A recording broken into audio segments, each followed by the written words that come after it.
MS em Dia Preview, formação até você. Essa entrevista fala sobre superação, sobre sonho, sobre acreditar no objetivo e ir além, inclusive para trazer uma inspiração para a própria família. Eu falo com a acadêmica de medicina, Sandy Caroline, se eu fosse você, ficava no vídeo. Seja bem-vinda, Obrigada. Futura médica, né? Eu até falei na abertura Sandy Caroline, mas é Sandy Carnaúba que vai ser seu nome profissional, Sim. Possivelmente. Quando eu falo vai ser, já até é de certa forma, né? Que você está aprendendo muita coisa e vocês já fazem alguns atendimentos, né? Então você está realizando um sonho que você vislumbrou lá atrás.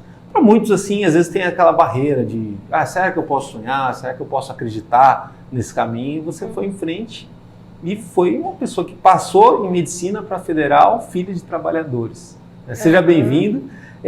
Olhando para trás, você tem noção do quanto que isso é difícil e dessa exceção você também hoje, quando vai atender e conversar ou acompanhar a faculdade em algum lugar, você também é de certa forma uma inspiração quando você conta a sua história? Então, essa é uma pergunta muito interessante, porque quando a gente está fazendo vestibular, a gente tem essa dimensão, né? Essa dimensão Muita gente que desiste, né? Eu queria medicina, mudei para isso, mudei para aquilo. Eu mesma tentei 4 anos, né? Então a gente tem essa dimensão do quanto é difícil, porque a gente estuda pra caramba e recebe um não. Inclusive é algo que eu até estava conversando nesses tempos, enquanto a gente está lá dentro, você perde essa dimensão do quanto é difícil estar lá. Verdade, né? É engraçado, é uma coisa que você tem que ficar, às vezes, se relembrando. Porque não tem muito tempo para pensar, né? A faculdade de medicina exige demais, né? Nas matérias, na grade, todo semestre. Acho que, bom, na minha época tinha aquela coisa de outras faculdades, ainda mais da área de humanas, ela te dava um refresco, né? Uma boa ressaca de 2 anos até começar a apertar o aluno antes da vida profissional. Na medicina não dá, até porque você lida com algo muito sensível que são vidas. Né? Você sempre quis medicina, você sempre pensou em medicina. Como que é hoje você olhar essa profissão, essa área, que quando você entrar no mercado, naturalmente, vai ser tiro, porrada e bomba, né? Não tem área tranquila com relação a isso, né? Eu imagino assim, pode ser que uma área ou outra, consultório e tudo mais, tenha lá talvez uma previsão de mais estabilidade e tudo mais. Mas basta alguém entrar na sua porta com uma demanda que pode mudar totalmente, né, e te desafiar de uma forma muito, muito intensa assim, a resolver um problema que muitas vezes é um problema que envolve muita complexidade, né? Sim, eu digo assim, que até meus 8 anos ali eu queria ser veterinária. Só que, o que mudou? Eu comecei a prestar atenção em que não suportava certas situações com animais, por termos de sensibilidade. Igualmente tem gente que tá aqui, alguém começa a passar mal, não consegue socorrer, né? Então eu não tinha essa frieza, né? Não é frieza, mas agilidade com animais, eu percebi isso. Aí, como era uma área que eu gostava, que mexe com biologia, que mexe com enfim, é uma ciência, área, né? Muito parecida, é uma área muito parecida, né? Então aí eu resolvi ir para medicina. E culminou justamente no momento em que eu estava estudando, eu lembro até hoje, estava no 8º ano. Então assim, eu estava estudando trocas gasosas no pulmão. Algo bem simples, ainda era ciências, né?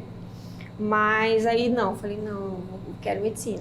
Desde o 8º ano aí não mudei mais. Essa decisão tomada antes, né, faz uma diferença muito grande, né? Porque logo de cara, quando você percebe isso, vou por esse caminho, já é avisado que é um caminho altamente competitivo, um caminho difícil, um caminho de resiliência, né? De muitas vezes só entra quem insiste muito. Claro que tem aquele que passa de primeira e tudo mais, mas tudo isso envolve condição e estrutura, né? Depois você manteve essa ideia, essa opinião e não passou no primeiro vestibular, como acontece com algumas pessoas, nem no segundo e tudo mais, mas insistiu nisso. Como que você vê hoje, por exemplo, assim, o Brasil hoje ele permite esses milagres, essas situações de alguém vir, não ser o filho do mais rico, né, tudo mais, e parar na Federal. Há críticas também ao sistema de ensino da Universidade Federal, dele ser elitista, então todo mundo paga imposto para o filho de quem mais tem dinheiro acabar tendo esse acesso, o que seria injusto. Para isso se cria vários mecanismos e tudo mais, né? De tá entrando. Como você falou, lá dentro todo mundo é igual. Não tem diferenciação e nem se lembra de como que cada um chegou ali. Sim. Né? Mas, de certa forma, nos últimos 20 anos, mudou algumas coisas que permitiu existir você lá dentro. Né? Você acha que isso ainda pode avançar muito mais? Como que como você olha essa situação, no caso? A tua vitória ela é baseada em muito propósito. Né? Se você tivesse um pouquinho menos de propósito, vou até dizer daqui a pouquinho por quê, né? Por tudo que você passou, você não ia. Né? E é muito fácil desistir às vezes. Né? Sim, é uma coisa que assim, que tem que melhorar muito ainda. Então, antes filhos de trabalhadores comuns, igual nós, assim, no meu caso, né? Seu pai é cinegrafista, Eduardo Gomes, cinegrafista conhecido em Campo Grande e tal, e a sua mãe foi técnica odontológica. Isso, e hoje é do lar, né? Enfrentou um problema de saúde, né? Isso, todo esse processo meu, ela já era do lar. Então, assim, já há um bom tempo. E só meu pai trabalhando, né? Então, assim, a renda é muito baixa comparada, enfim, a outros casos que eu vejo, né? Então, assim, antes você não via uma pessoa como eu lá dentro, nesse curso. Hoje você já vê. A oportunidade, você fala. Você já vê que a pessoa consegue, né? Mas tem que mudar muito ainda. Hoje lá dentro eu posso dizer que ainda é muito elitista. Ou por quê? Porque geralmente, assim, o vestibular de medicina, você tem que acertar muitas questões, né? Você não pode ser mediano. É muito perto do 10, né? Muito perto do 10. Então, assim, quem construiu um ensino médio, né, e inclusive um cursinho muito bom, são os que passam, geralmente. Né? É o que você mais vê, são os que passam de primeira, ou enfim. Então, você vê essa diferença. Então, o que eu costumo dizer assim, eu acredito, tem mais razões que aí ao longo do tempo eu vou falando, mas um dos quesitos de eu ter demorado, assim, para passar foi esse. É meio que reconstruir o que você não aprendeu antes. Pois é, né? Ou seja, a oportunidade ela não é igual para todo mundo, isso acaba tendo efeitos. Isso. Mas, por outro lado, você dá um valor maior, acredito, nessa chance, não só por gostar de medicina e gostar da sua área, que você vai conhecendo cada vez mais, vai se apaixonando cada vez mais, mas também por todo o caminho que foi, né? Tudo isso. Você já tem hoje uma escolha de uma especificidade que você vai seguir, né, nessa carreira? Então, tenho. Assim, é muito complexo, porque a gente vai passar por todas as especialidades ainda, né? Eu falo assim, sempre pode mudar, né? Mas o que eu mais tive contato foram com 3 áreas, né? Que é oncologia, mastologia, que cuida mais dessa questão das mamas das mulheres, e plástica. E eu tive um contato, assim, que foi tudo junto. Pois é, então, isso antes até da faculdade, né? Antes da faculdade. Porque assim, no teu caso, um case que você vai sempre levar também para o estudo nessas áreas foi tudo o que aconteceu na luta pela vida da sua própria mãe, né? Falam tanto do câncer da mama em outubro, a incidência, a preocupação que o autoexame e tudo mais. É um dos cânceres que infelizmente mais mata no Brasil e no mundo. Né? Então essas campanhas elas são valorosas e é importante até continuar esse recado o ano inteiro, né? Mas em outubro é claro que isso é intensificado, mas assim, só quem passa por isso na família sabe o tanto que é difícil, né? A luta e a incerteza que envolve, né? Enfrentar às vezes a doença, né? Por mais que tenha a tecnologia, tenha os tratamentos avançados, é sempre uma coisa apreensiva, né? Você viu o paciente de perto, né? Você está aprendendo a ser médica, tendo visto uma paciente guerreira de perto. Né? Tendo acompanhado, né? Isso fez total diferença, assim. E é um dos motivos, inclusive, que eu quis seguir, né? Uma das coisas que também é muito importante falar é que eu vivenciei isso, é que as pessoas enxergam essa doença, não só o câncer de mama, o câncer, às vezes como algo muito biológico só. Entendi. Então, assim, a doença só física.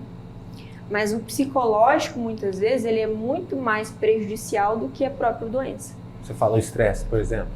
o estresse, em muitos casos, depressão.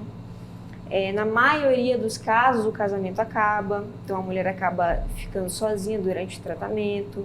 Então, assim, o fator psicológico, ele vai desde o início da doença até depois de terminar, às vezes, a quimioterapia, até depois do que nós falamos na medicina de remissão, que seria a cura, mas a gente fala de remissão pelo menos até em 5 anos após terminar, né? E esse é um dos principais fatores, por incrível que pareça. Porque isso que você está falando é uma visão global de saúde, que é o que a gente espera dos médicos e médicas, né? Que há um tempo atrás, eu cheguei a fazer fisioterapia 3 anos, eu larguei, né, a minha área, mas aí falava muito de medicina holística, né? De multidisciplinar, e está todo mundo lidando com isso.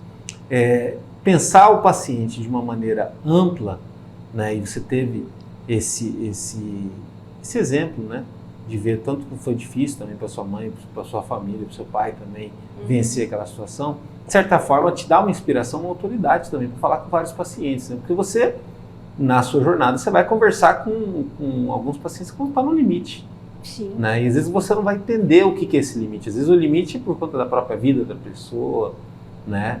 E tudo mais que envolve, né?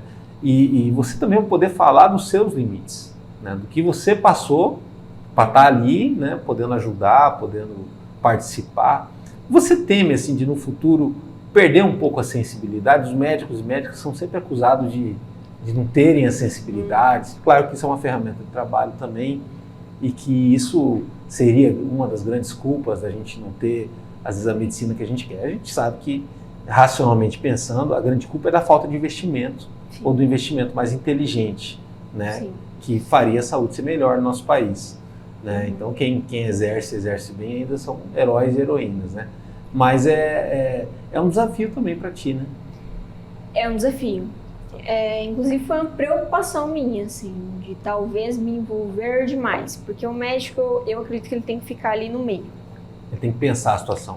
Ele tem que ficar ali no meio no sentido de não se envolver tanto, porque ele não sustenta a profissão, e também não ser frio.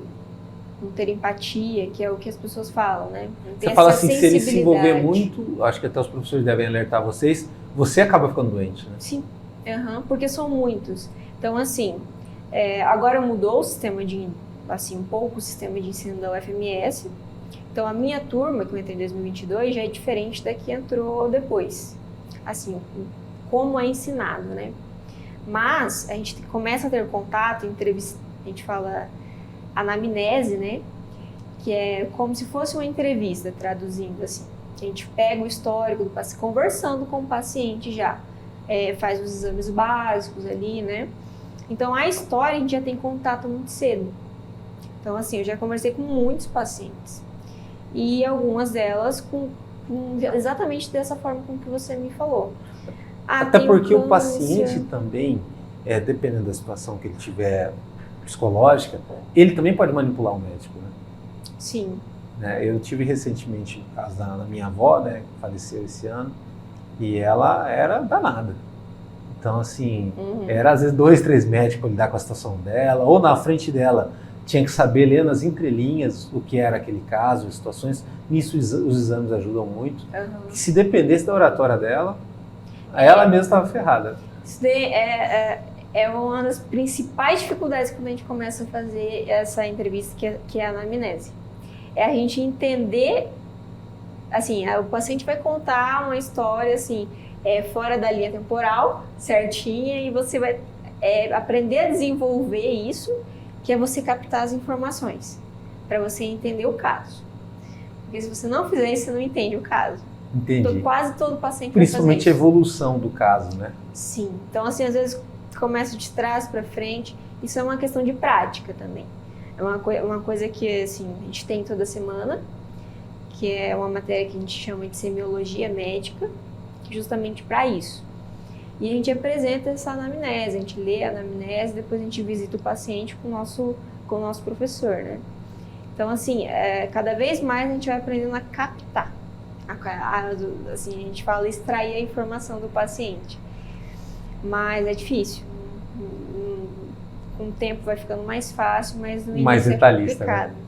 Bom, uma personagem como você, há 3 décadas atrás, seria talvez alguém que ia resignar a própria história. O que eu quero dizer? Era muito comum você, às vezes, atingir com muita dificuldade um objetivo, depois guardar essa história numa caixinha e lá na frente contar, talvez, para o neto, para o filho, numa circunstância que fosse estratégica para motivar ou para dar uma lição de moral, e ficaria como se fosse trechos espaçados de uma história que ela é contínua. Sim. No mundo de hoje, um mundo conectado, digital, de internet, de Instagram, tudo mais, a história ela acontece e a gente acompanha ela todo o tempo. Inclusive, tudo é um making off. Você faz isso um pouquinho da tua participação como acadêmica de medicina, né? Registrando, colocando, né? E naturalmente, no dia que você não estiver lá, você vai poder olhar para trás e ver todo aquele desenho do que foi essa jornada, né? Isso também, de certa forma, não deixa de ser também um aspecto de motivação para ti, né? Sim.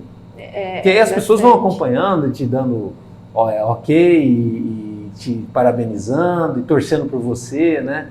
Inclusive agora você lançou uma campanha, né? Para todo mundo, convidando todo mundo a ser um pedacinho, uma parte desse grande finale, né? Que vai ser tipo assim, se todo mundo gosta de histórias bonitas, num Netflix, num filme, numa série, é bom também histórias bonitas reais, né? Sim. A formatura, ela está programada para daqui a quantos anos, mais ou menos? 3,5. 3,5. E você, assim como fez na 8ª série, já planejando a medicina, já está pensando aos poucos em fazer a sua autocampanha também para a formatura. Se também não fizer isso, se não planejar, não sai, né? Aí você tem feito uma vaquinha social no seu Instagram para a formatura. Como que tem funcionado isso aí? Então, é que assim, a formatura para medicina, ela é realmente muito cara. São esses valores bem altos que a gente vê, já viu casos em redes sociais, assim, na televisão. E você passando por tudo isso, você não pode ficar fora desse grande finale, né? Minha mãe tirou de cogitação isso daí, inclusive. Sim. Então, assim, o que acontece? A gente já começa a pagar essa formatura desde o nosso primeiro ano. Então, assim, justamente por ser um valor muito alto. Então, assim, conseguir um valor razoável por mês para que possamos pagar. Mas um exemplo, ocorre algo que não está programado financeiramente. Você deixa de pagar um mês. Não vão ficar te cobrando, mas aquele valor acumula, né? E para você continuar pagando, enfim. E esse é o intuito da vaquinha, entendeu? É quitar a dívida que acumulou e continuar sempre pagando ali o parcelado de início. Nesse mês, quem estiver assistindo a gente, você está com uma das ações dessa vaquinha, que é uma cesta café da manhã, né, que as pessoas podem concorrer a R$5. Mas isso você vai fazer constantemente, quem puder estar acompanhando, né, pelo Instagram, né, que é Sandy Caroline, né, que é o Instagram da Sandy Carnaúba, futura doutora Sandy Carnaúba, que ali você vai estar sempre comunicando para as pessoas e colocando para estar participando ali, sendo um pedacinho, né? Sim. Eu acho que, se eu não estou enganada, essa é a segunda que eu faço. Que legal. Aí eu vou fazendo de maneira espaçada, né, até para que as pessoas adiram realmente, né, consigam ajudar e para conseguir pagar. Porque realmente é uma coisa que não pode faltar, né? Sofreu tanto para entrar. O legal de você lançar no Instagram é que ali tá pessoas que gostam de você e acompanhar a sua história. Então, naturalmente, nem você, a pessoa, ela quer participar de alguma forma e acreditar também que ela fez a diferença, né, para aquele momento, né? Que é como você falou, é uma jornada, né? É um ciclo aí que você está prevendo, né? E assim, a rede social, o Instagram, o Facebook, ele conecta a gente com o mundo inteiro. E muitas vezes você recebe o feedback de um estranho ou de uma estranha. Como que é para ti também essa situação de às vezes você vê gente de outro lugar lá longe e fala, gostei da tua história, fiquei sabendo como que tá a sua família, como que tá tua mãe, força para ela, né? Que é algo tipo assim, você jogou essa mensagem, né? Você jogou essa garrafa pro oceano e a garrafa volta com alguma mensagem. É um choque de realidade. Legal. Igual eu te falei, a gente entra lá e esquece, se torna algo cotidiano. A gente esquece como que a gente tá, né? E quando a gente recebe, eu já recebi, na verdade, mais feedbacks, assim, principalmente de vestibulandos. Olha só. Olha, como que você fez? Como que você estudava? Pode até abrir um canal, de repente, de dicas, né? De motivação, Sim, é uma coisa que eu mindset para isso, né? Exatamente. Legal. E é um choque de realidade. Existem alguns momentos durante a faculdade que cai a ficha. Entendeu? E esse é um deles. Então, assim, é muito motivante. Eu não esperava receber esse tipo de mensagem, por exemplo. E te humaniza também, né? Tipo assim, aquilo que a gente falou da sensibilidade e tudo mais, sendo uma doutora que já está aberta a conversar, a tirar dúvidas, a receber dicas e tudo mais, deve levar isso também para a vida na área que você seguir. Olha, obrigado. Foi um prazer ter te recebido aqui. Que digo. Vou aderir à campanha também. Uhum. E vou estar sempre registrando aí também na MSD as fases disso. E quando chegar perto dessa formatura, volta aqui. Com certeza. Eu estou no canal, a gente vai gravar de novo.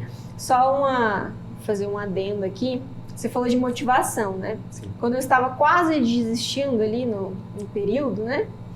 Eu ganhei isso aqui de presente. Olha só que legal. Isso tem um significado. Tem um significado. É um dos melhores estetos que tem. Ele é o cardíaco, né? Cardiológico. E eu ganhei de um primo meu, o Kaique. Vou mandar pra ele assistir. Que legal. Ou seja, é o totem, né? Tipo assim, às vezes é uma circunstância que faz a gente não esquecer quem a gente realmente é, né? E o que a gente E outra, a missão, né?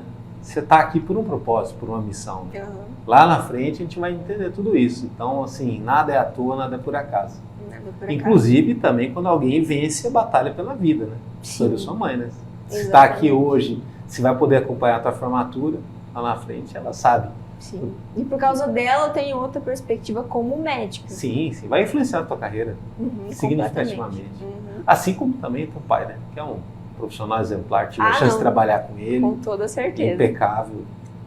E assim, perto de pessoas assim, a gente sempre ele que possibilitou, aprende, né? Ele possibilitou com que eu estudasse. Sim. Então, assim, incrível. Tem palavras. E acompanha nosso trabalho no www.msdia.com.br. Lá no YouTube tem os cortes, as entrevistas completas, também muita coisa no Instagram e no Facebook do MSD. Até a próxima.